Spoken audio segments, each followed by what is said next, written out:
All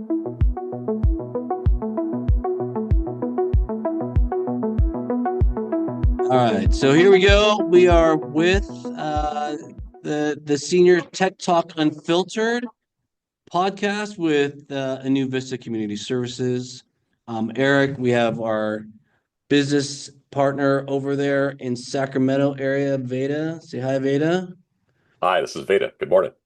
And we are here today with Bruce Utecht, who's been with the Redwood City Parks and Rec for almost 4 years. Before we get started, we should have an interesting conversation. But before we get started, make sure we thank the people who make this podcast special and available, that we're able to do this. You know, people like Silicon Valley Community Fund, Peninsula Health District, Sequoia Health District, an assortment of different grantors that allow us and believe in our mission to help seniors with technology one click at a time.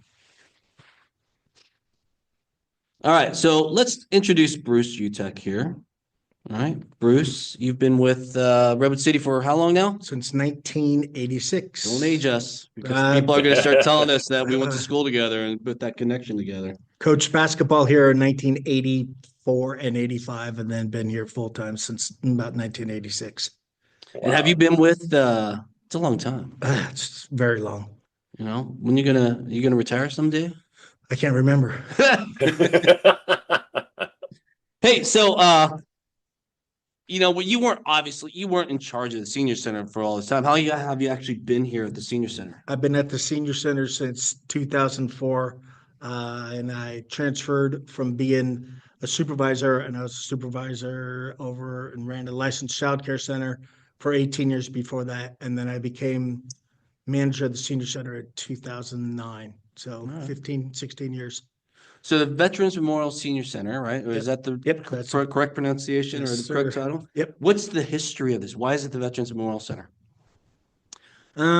So way back, during World War II, so I think it was 1943, the World War I veterans wanted a place for the World War II veterans to come back. So they taxed the citizens of Redwood City, I think it was 7 cents to the dollar, whatever that comes out to, so they could, during the war, which was, you know, pretty big thing back then during those times. And they raised the money to build this building. It got completed in 1956.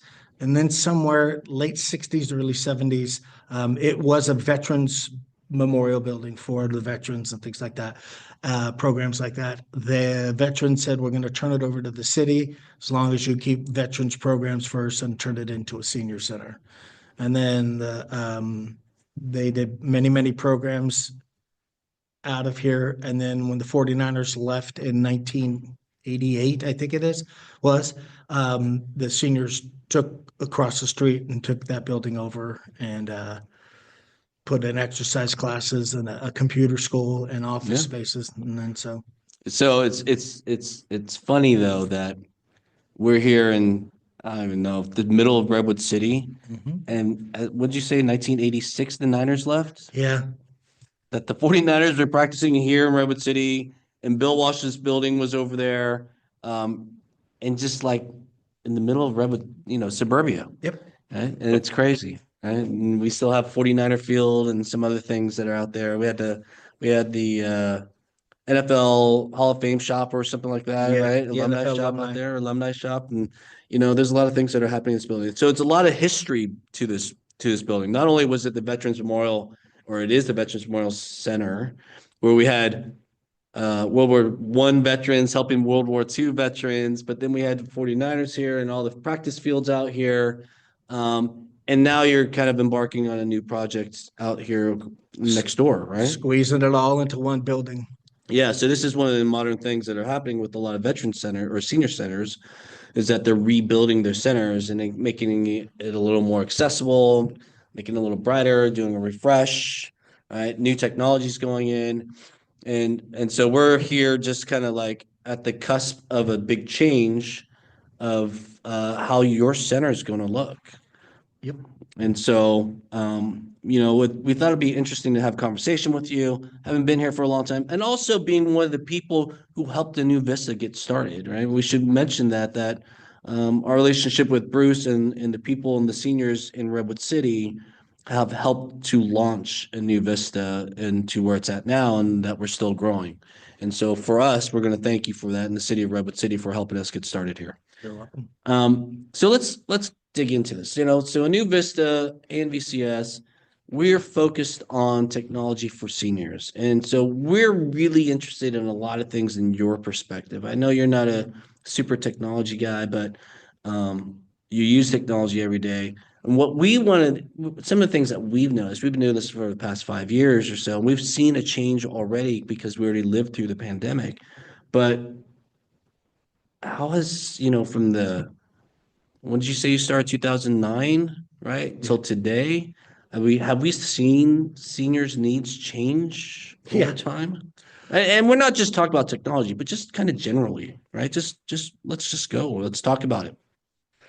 There's always been one thing that we always called it the digital divide, and what we talked about that in 2004 during the pandemic. It came really another buzzword again, but that was because the kids couldn't get Wi-Fi, and so they couldn't do schoolwork at home, so they coined it the digital divide.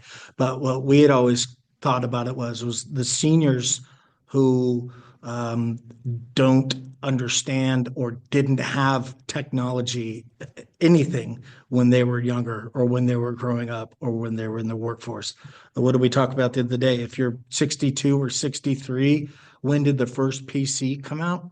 Yeah. And then once they slowly started coming out, then it was like, I can remember, oh, the Parks and Rec department got their first computer, and then the director had it, and then after a year or two, it got passed down, and then they bought some more, and then pretty soon everybody had a computer. And so that's what the seniors started having a computer school. I think the gentleman's name was Dr. Moraga.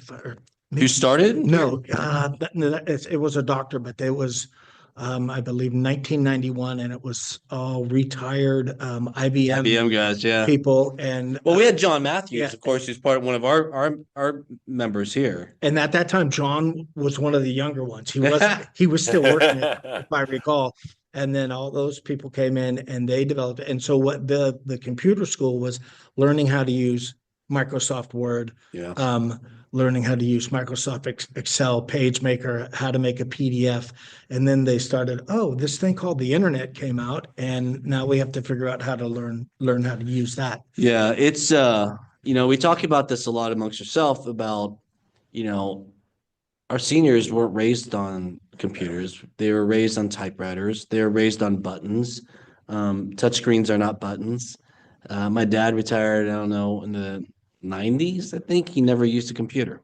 No. And so he had a secretary that took all his memorandums and some other things. Yep. And the computer school, they started teaching people how to use DOS. Yeah, that's yeah, crazy. I remember. Yeah. And so what's interesting is how it's changed now is that a lot of seniors don't even come in and ask about how to use a computer anymore. They're more interested on tablets, phones, and watches. So that's when we reflect on like what that gang did to create those computer classes and Excel, everything was simplified. I mean, there was a Windows machine, right? And you had Office, and that was about it. I mean, there were some other things, don't get me wrong, but there were some other things. But now when they say, hey, are you going to give computer classes? We say, what do you mean? Yeah. What is a computer? Right? A computer is everything that we have on our bodies. It's a smartwatch. It is your desktop. It is your phone. It's your tablet. Your television is a computer. Yep.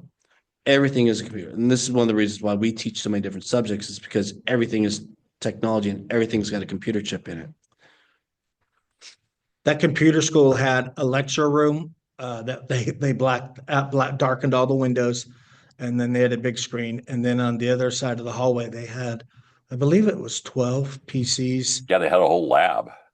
Yeah, they had a lab, and you could print off of it. And they used to print these big, huge banner posters, come to the lunch or the class, and stretch it across the hallway. And They would end up they'd do 9-week session, 2-hour classes, 1 class a week. And they'd have 130 people line up out the door to get into these classes. Crazy. Yeah, it really is. And now And I saw that room. It wasn't very big. it was teeny. And people, we'd get phone calls and we'd have to have a special sign up day, and people wouldn't get in and they'd be on a waiting list and phone calls. And now people don't even ask for computer classes anymore. No. What do they ask for? They ask for help on their phones. So, And do you have the resources to help people with their phones? staff wise, no. Volunteers, usually what we get, well, we don't have classes other than what AnewVista offers, but we don't have like what we would do. It's usually a staff member will help somebody out and show them how to use their phone. So this is, I mean, this is one of the dynamics that we don't really talk about with the seniors, the city-run senior centers, right? The community runs, I shouldn't say the public community centers. So when we talk about public community centers, we're talking about government funded centers, right? Burlingame Senior Center, right? Redwood City, St. Carlos, Belmont, et cetera.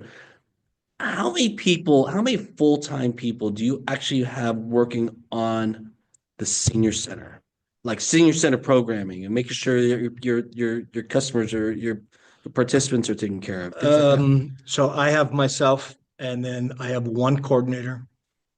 And that's Yeah, it. and that's it. And then there's 2 clerical positions here. So they're shared with the rest of some of the other Yeah, departments, right? they're their department. They're Yeah. trained in all the others, and then 2 facility people. One of them does trips, and then I have a cook and a chef that are funded by an outside nonprofit. And then about 4 part-time people who Help fill in out, here and yeah. there. And so how many people come through the center?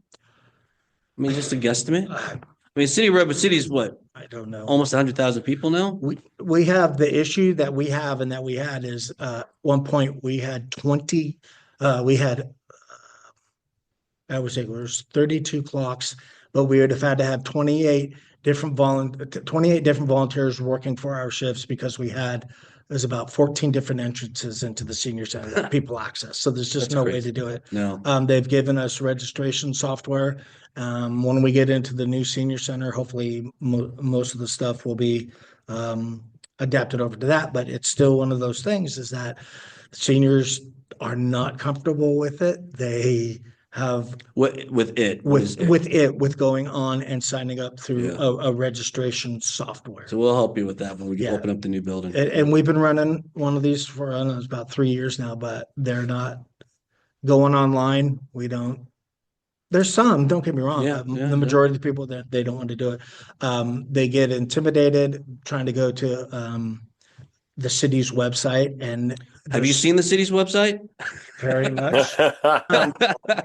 It's just there's a lot of stuff going on. Well, That's and all. this is the challenge that most cities face is there are so many, they break it down by departments and there's fire, PD, city hall, parks, rec, library, and you go up to that and most of the landing pages, the home pages are very, very full of lots of resources. There's too much. and There's a things. lot of stuff and there's a lot of information. It's hard to find your other stuff. So one of the most probably useful things for you is like the Sentinel, which gets out to a lot of different people, Yeah, right? still paper. And the funny thing is, and this is what still is with the digital divide, is that everything that goes online, we still have to print something for it because there are people who did not go online.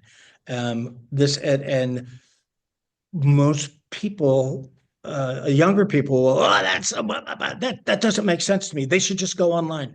But as we age and your eyes don't work as well, you have to wear glasses, or you have arthritis, or you don't hear as well, so you don't hear your phone, you don't see your phone very well. Yeah. It's very difficult, and until you're in that position, you don't realize how hard. it is. There is. I mean, we were raised in newspapers. I lived with the Sporting Green and the Mhm. Chronicle. I could dictate baseball statistics and NFL statistics based on what I saw on the Sporting Green.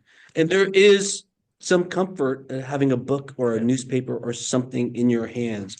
And the thing about the digital divide or today's technology, you might be able to see something and you write it down on your calendar, but you don't actually physically have it anymore. No. So you forget about it sometimes, and you go. But if you have a piece of paper, you go. There is a melding of both worlds that need to happen. But yes, but back to my original point. You're here dealing with, so let's just say, the hundreds and thousands of seniors, right? And they're coming through here on a daily basis. And there's literally two of you guys running this place. And again, I'm not discounting the volunteers or the facilities people that work with the rest of the city and some other things, because those guys are great guys, and I know a lot of them. But there's a lot of stuff going on here with just two of you guys kind of working the show here. So, and this is not uncommon for most cities. I mean, most of the centers that I go to, they only have a couple of people running the whole show. Yeah. I do have to throw out, we have over 145 volunteers. And we can do, and you guys can do this without Could volunteers. not do it. And this was during, I think, the recession, 2009. They said, they can have to they cut positions back, and they said, get nonprofit partners. Kind of when AnewVista came along, and the I believe it was the Master Gardeners and a whole bunch of these partners. And it's like, we don't have staff, but we do have volunteers and outside nonprofit organizations and volunteer that help run the senior center. Yeah, no, it does bring that sense of community as well. 100%. And Bruce, how do you coordinate all of that? I have great question. The one staff member, that's one of the things that she focuses on is a lot, is that she works directly with the volunteers. They're not here, like 145 people aren't here every day, all the time. We have, like, I believe there's 30 of them that do our tax program. So they'll do 200, 300, 400 tax returns a year. So there'll be greeters, there'll be tax preparers, there'll be people who do phone calls. We have commissioners, we have board members, we have people who teach classes, we have people who are in our kitchen and serve our lunch and activities like that.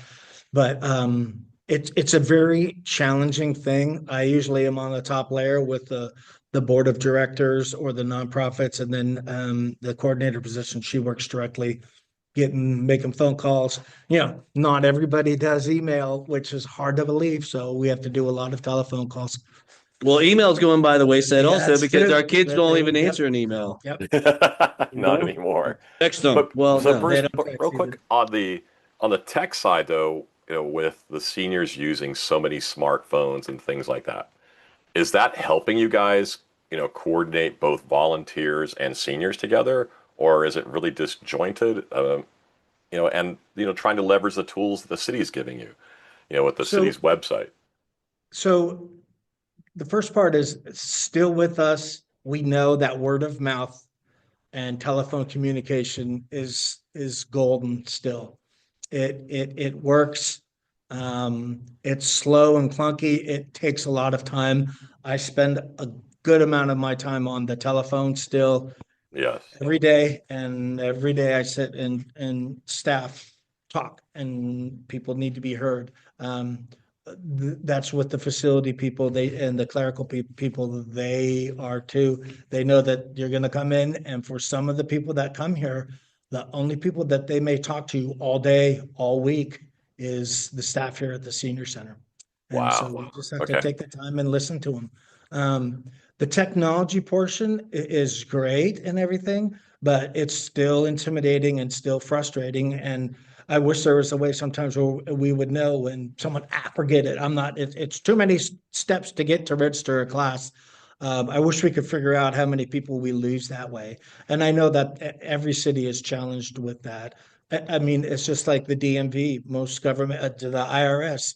If you're not familiar or comfortable with going on to one of their websites and putting your information there, people just aren't going to do it. Yeah, we call that rationalization of need. Yeah. It's like, we know we need to do it.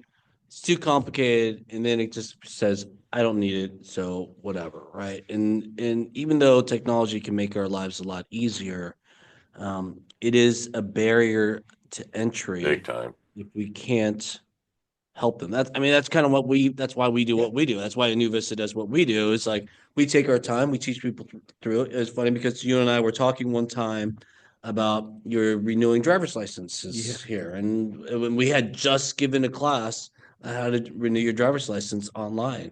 And so, yeah, everything, especially, and I always go back and I blame the pandemic for everything. Right? But the pandemic was, it changed the way, there's a few things that in events that changed the way we do things in life. 9/11 changed how we fly, right? There's just a very few events that happened. The pandemic was another one. Everything accelerated to being online. And while it wasn't as drastic as seeing metal detectors, because you guys remember, we're all of the age. Before 9/11, you just walked on a plane. You didn't go through metal detectors. Right. You could smoke on a plane back in those days, right? No pipe or cigars. No pipe or cigars. But That's cigarettes true. are, Only cigarettes. right? You can still smoke in the back of the plane or whatever you could. Everybody thinks we're young, but we're actually not. We're the bridge generation. But since the pandemic, nobody answers the phone anymore. Nobody. No, there's no phone numbers to get a hold of anybody. Everything's online. It's just to schedule a doctor's appointment. And so that's why we are doing what we're doing and helping, trying to teach seniors how to learn the basics and intermediate and advanced technologies, but we believe they can. And so when we come back here and we do our classes in person and live, we really do want to comfort people that they can learn this stuff and do it. But it takes repetition. Yeah. And we need to get people both attending in person, because we get great attendance in person. But you saw today, we had a lot of people online too, and something very not obscure, but on a class specifically on Google Docs. This is where we talk to you about, hey, where are the challenges? How do we get to get more people out there? How do we make the ease of mind? What are the challenges you guys are seeing? You mentioned before, people come in, they ask about phones, and hopefully you have a staff member to help them. But what if you don't? What if they're not available? What do we do? What do we do from your perspective as a community leader to be able to help people help themselves? Well, the first thing is with technology and any of that is trust. Many times I have had a senior come in and say, "Could you help me?" and hand me you remember those things called checkbooks or a bank book? Yeah. And they would say, "Can you help me with this? I can't see it anymore." And so it's the same thing. I can't see my phone. Is there a way that you could show me how to make the letters and numbers larger? No problem. Yeah. We can do that. Just the other day, the lady kept getting pop-ups. Is there any way I can stop these from coming on? And That's for some important. people, it's just like, here, and they hand you the phone, but it's a toy or it's for games.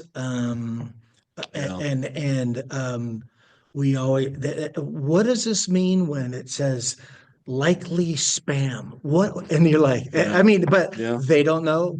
Spam is something that you eat in there and spam and eggs is really good. You bet. So is ham and eggs or salmon eggs, but they and so to them that is laughable to us, but they don't know that spam is something to eat. So, we talked about this, and hopefully people will come here and see it, but we're bringing our kiosk here. Yeah, good. And they'll be able to kind of hopefully get some of the answers that you're asking about. And so hopefully we'll get that here soon. So again, changes, the type of questions are changing, the activities changing, the needs are changing because again, everything is available online. Are you seeing any kind of particular devices? Is it all phones? Is it all tablets? Mostly phones and tablets. Yeah. For a computer, rarely people will ask. Rarely. We used to get phone calls quite a bit. Do most of the people come in here have a phone? Probably. Yeah, I think so. But knowing how to use it other than picking it up and calling somebody. Yeah, we still have a lot of people that carry a cell phone, but it's turned off unless they need it. Yeah, it's an emergency. Yes. Okay. All right. So back to your center. Mhm. Since the pandemic, has your services changed to be more technology leaning? I know you have Zoom days. Yeah. Right? No, so what, that's a yes and no answer. I mean, probably for staff, yeah. Like more people for me are wanting to do, oh, can we meet via Zoom or can we, you know, Mm, do those? And what happened for me is during the pandemic, we had program, we were doing our big lunch program. So I was actually doing stuff. A lot of people just sat at home and they were able to figure out how to do Zoom and figure out how to do Teams and all those. And it's yeah. like, oh, I can't remember and I don't use it that much. So it's like every time I do one of those, I have to take 5, 10 minutes. Oh, is my program updated? Because now there are people who work from home and continually meet on Zoom and want to come out Yes. to the meeting. So people don't. So a lot of our meetings now are in person and on Zoom. Yeah, like what we just did. Exactly. Right? We had a class Exactly. here and we put the people on Zoom. Yeah. We asked after the pandemic was cleared, we asked our community, do you want to come back in person? They said, no, No. we want to stay on Zoom, which is good and bad. I mean, it's good because they have access to more information Right. when they want it. The bad part is you lose a little bit of touch. Well, it's like everyone are worried that all they do is sit and look at their phone. Yeah. Well, if older people have that opportunity, they're probably going to do it as well. I mean, like you said in the meeting, you get more participation that way. So, Yeah. less socialization physically, but you get it, you know, mentally, or Yeah. it's still communication. It's still communication. At least they're active. I know, Yeah. I know it's not the same as going out and having a cup of coffee with somebody, having lunch with somebody, Chinese, Italian, right? It's like go ahead and eat food, celebrate, right? And all those kind of good things. Um, Hey, Bruce, on that line though, as the boomers and now even Gen X are starting to reach retirement age, they tend to be more technology driven. Are they still, They're are not we here. They're not not there? here yet. No. Okay. No, we're seeing more boomers. Like I said, when I started here in 2004, it was the silver tsunami's coming, and the baby boomers are going to be there, and they're the biggest and the richest and the most educated. And then the recession hit in 2009, and a lot of them Right. were looking forward to working, and they couldn't couldn't retire. And then everybody got back from the recession, and then the pandemic hit. So they're slowly coming in. As far as Gen Xers, no. The baby boomers are coming to play pickleball. This is great. Um, and I guess the Gen Xers are coming in and playing and starting to play pickleball too.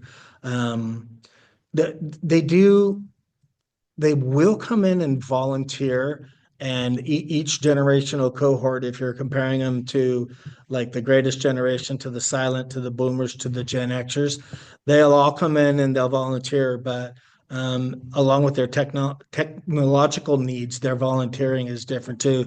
The greatest generation will do whatever you need them to do.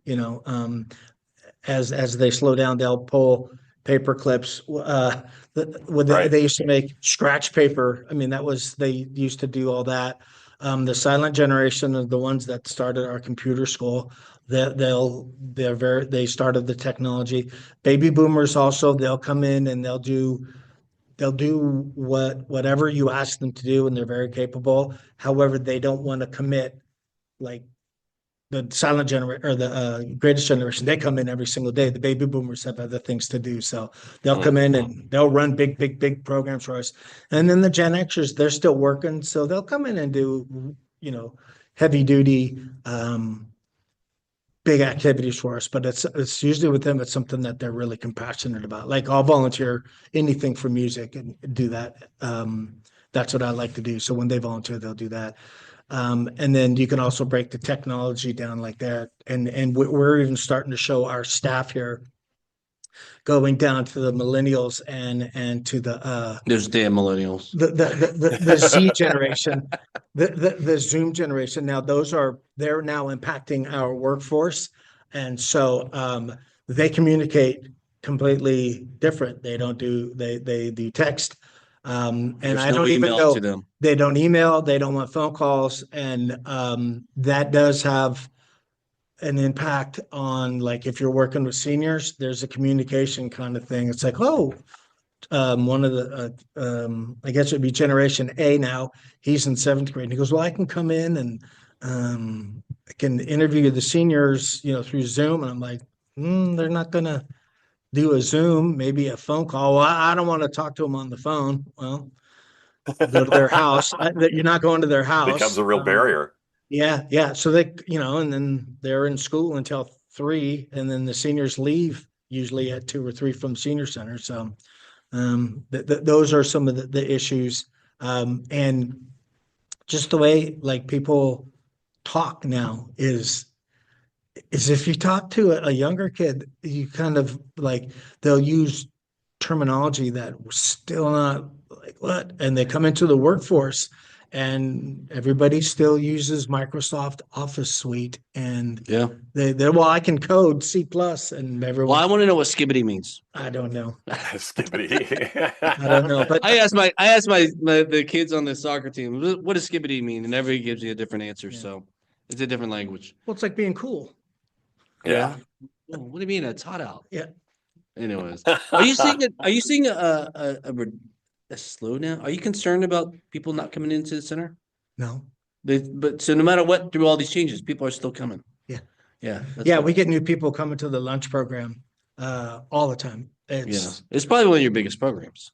It is. It always has been, and especially since food is so expensive elsewhere, and we're pretty inexpensive. There's a free $5 parking. lunch still, Yeah. right? Yeah, you can get stuff, but you don't have to pay a tip. You're with people who you couldn't understand.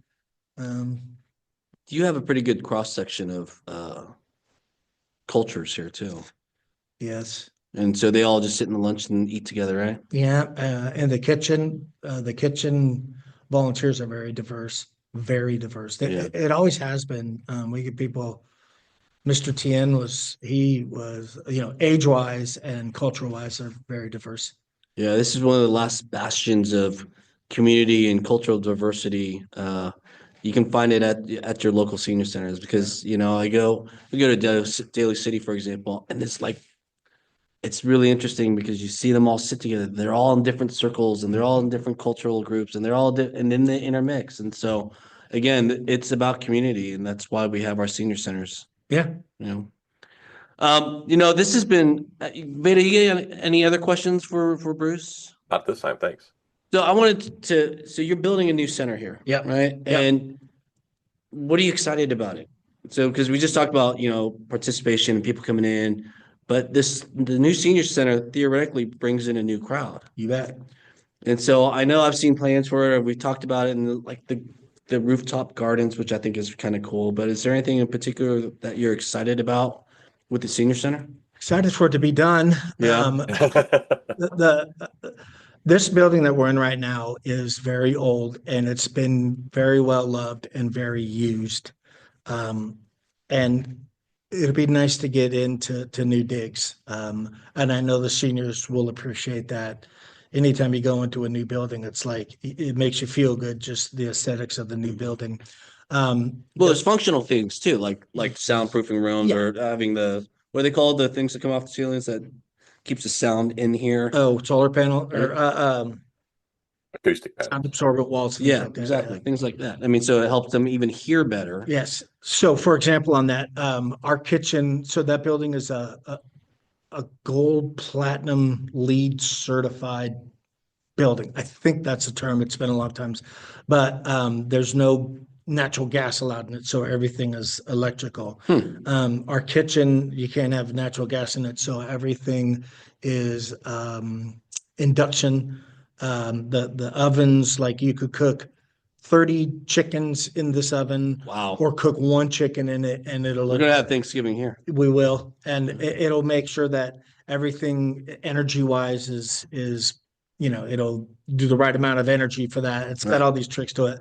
One of the other things that people don't, it's something that's silly is in our kitchen right now, we have a 1956 exhaust fan that goes on or off, and it's on and it is super loud. Yes. Well, when I you're heard it. when you're in the kitchen, you can't hear anybody from the outside when you're making an order. Right. And if you have older ears or if you're wearing hearing aids, you have a very difficult time hearing people's orders. So you get a name wrong or you get an order wrong. People are upset about that. You may not hear something that the chef yells out.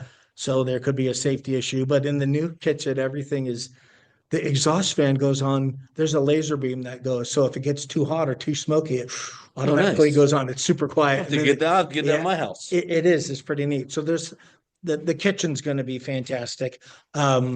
There is on the second floor, there is a rooftop garden. There's planters that you could either sit in a wheelchair or at a walker at, or sit on a bench or stand into it and garden up there. That's supported by a University of California Master Gardeners. Up there too, there's also a walking track to walk On the roof? on Oh, on the roof. nice. It's on the Oh, cool. second floor. I think you have to go around it 21 times to get a mile, but it's All not, right. it's not for people to get up and start sprinting around. It's if you're in a wheelchair or a walker or maybe even a cane, which a lot of our people have, it's a nice place for them to be outside, safe area. There's be tables and chairs up there. We originally talked about giving classes up there. And you can, because it's a gorgeous spot. Yeah. You get the onshore flow or the offshore breeze, depending on the weather.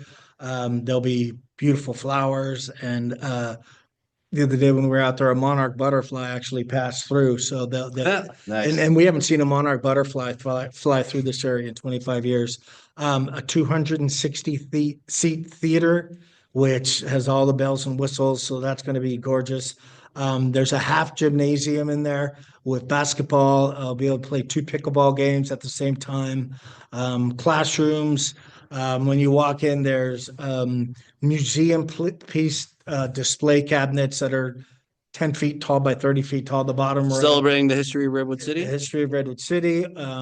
The 49ers, the NFL alumni building with 49ers and the Raiders and their cheerleaders and players. Upstairs is the veterans of Redwood City from the Civil War all the way, World War I, World War II, Korea, Vietnam, the War on Terror and the Gulf War with local residents, pictures, artifacts. So it's going to be a real nice place. Classroom spaces. It's gonna be fun. Should be good. We just got to get that thing opened. Yep. Who do we yell at? It's getting Who do we yell there. Well, you know what, Bruce? It's been fun talking to you. It's always a Thanks great for all the conversation. updates, Bruce. Yep, thanks for having You me. know, we're going to be here once a month, at least in person, in the first Monday of the month. So we celebrate the fact that you helped us get started. We appreciate that. We also want to give back and make sure that we're here for you and for the residents of Redwood City, as we are with people from all over the place, right? And then hopefully as we get people in, we can get them on Zoom a little bit more, and then they can learn a little bit more and a little bit more and a little bit more. It's all a gradual thing. But again, we thank you for letting us be here. We appreciate, your vision of how technology needed to work with your citizens and your participants. But yeah, it's just been a great partnership. We look forward to the new center being open. And yeah, we're just kind of gonna keep on celebrating. right? Awesome. Just Thank keep you. Thanks celebrating. for having me. All right, so that's going to be the end of today's conversation. We'll finish up here by making sure that we thank again our grantors and our sponsors, Peninsula Health District, Sequoia Health District, Silicon Valley Community Fund, El Camino Health District, Dignity Health. I forgot about those guys. They're huge to us. So thank you guys for helping us make a lot of this stuff possible. And until next time, this is Eric. This is Veda. Cheers. And we are at AnewVista Community Services, bringing technology to seniors one click at a time. Have a great afternoon.